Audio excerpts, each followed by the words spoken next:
Welcome back to Muslim Philosophers. Tonight we're going on a peaceful journey back in time to a land of shining stars and quiet gardens.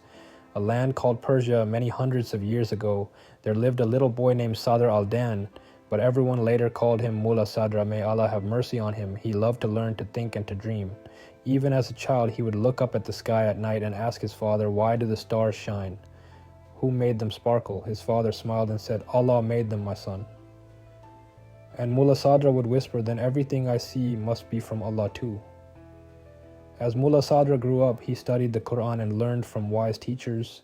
He read books by great Muslim scholars like Ibn Sina and Al-Ghazali and loved to listen to stories about the prophets, peace be upon them.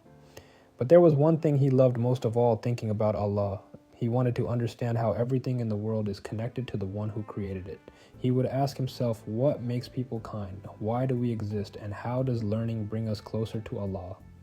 Not everyone liked his questions. Some people said, "You think too much, Mullā Ṣadrā." Others didn't understand his ideas about how faith and thinking work together, so he decided to go somewhere quiet, a small village near the mountains called Kahak.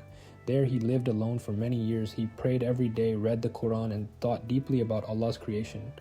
He didn't have much, just books, paper, and his heart full of faith, but he was happy. He said to himself, "Real knowledge doesn't only live in the brain, it shines in the heart when we remember Allah."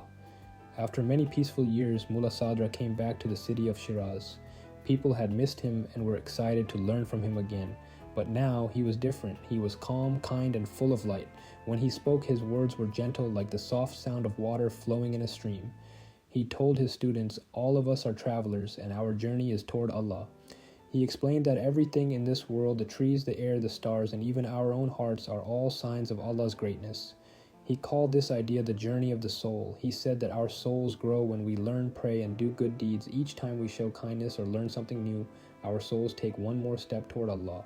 Mullā Ṣadrā wrote a very special book called The Four Journeys. It told the story of how a believer travels through life from the world to Allah, through Allah, back to the world again, but this time filled with light and wisdom.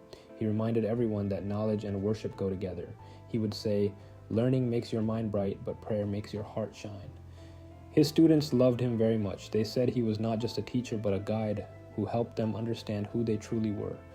When he became old, Mullā Ṣadrā wanted to go on a final journey, the Hajj to Makkah. He wanted to see the holy Kaaba and thank Allah for all the blessings of his life. But on the way, his body became weak and Allah called him home. His journey on earth had ended, but his soul continued its greatest journey back to its Creator, full of peace. As you rest tonight, think about Mullā Ṣadrā. He taught us that learning is worship and that every soul is traveling toward Allah. So if you ever look up at the stars, remember what he said, that all of creation is a sign of Allah's love. And maybe as you fall asleep, you can whisper this small prayer, "O Allah, fill my heart with light and make my knowledge bring me closer to you."